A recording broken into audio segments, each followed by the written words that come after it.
You know, some verses in ancient texts are kind of like cosmic puzzles, just packed with layers of meaning.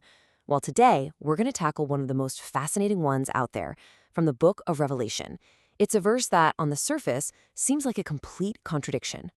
So, check this out. On one hand, you have these kings who all agree to give their kingdom unto the beast, which is, a clear act of rebellion. But then the verse turns right around and says God himself put this idea in their hearts to fulfill his will. It's a real head scratcher, isn't it? And that's the big question we're diving into.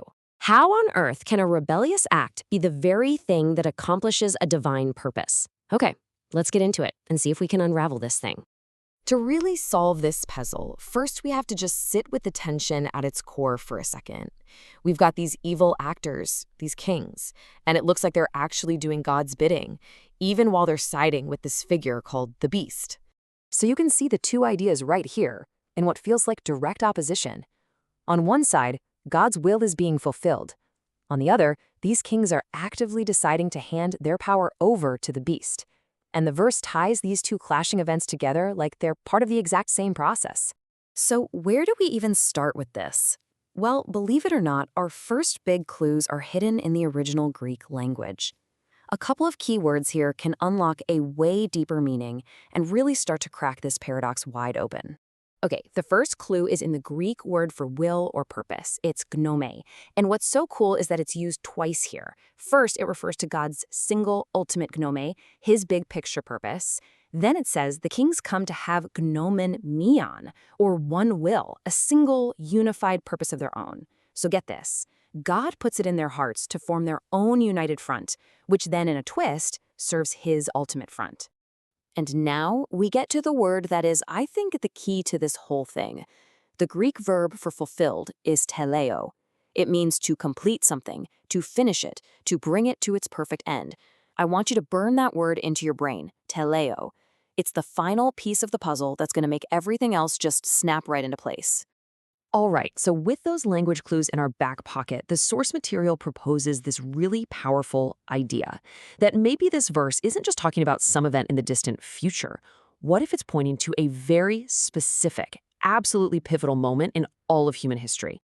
And here's the connection it makes. The 10 kings, these symbolic worldly and religious rulers, the source identifies them as the temple authorities in Jerusalem. And the beast, this immense power they hand their authority over to, that's the Roman Empire. And suddenly, boom, the stage is perfectly set for the crucifixion.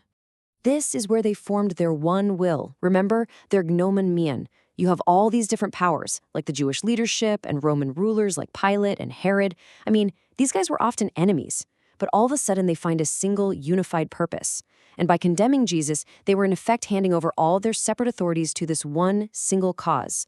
They were fulfilling the prophecy, giving their kingdom to the beast. Okay, this is it. This is the moment where everything comes together.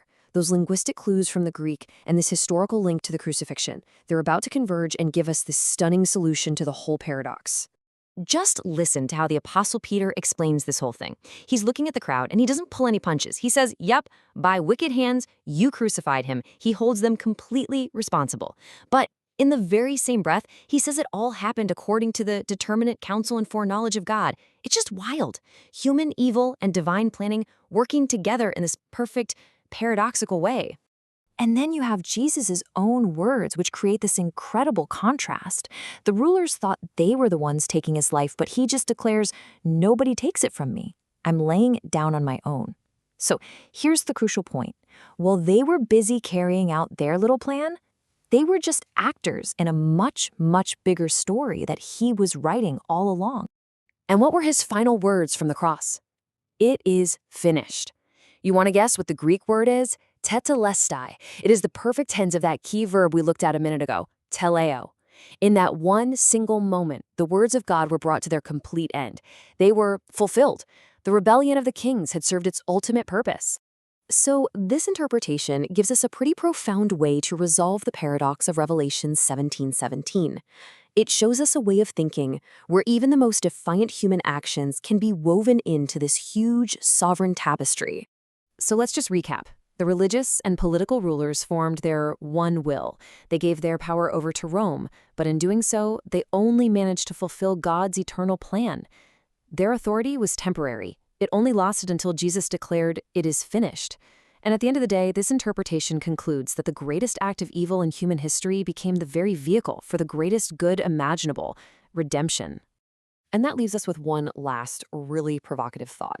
If God's plan can absorb even the darkest acts of rebellion to bring about an ultimate good, what does that suggest about our ability to find purpose and hope, even when we're right in the middle of the challenges and conflicts we face in our own world today? It's something to think about, for sure.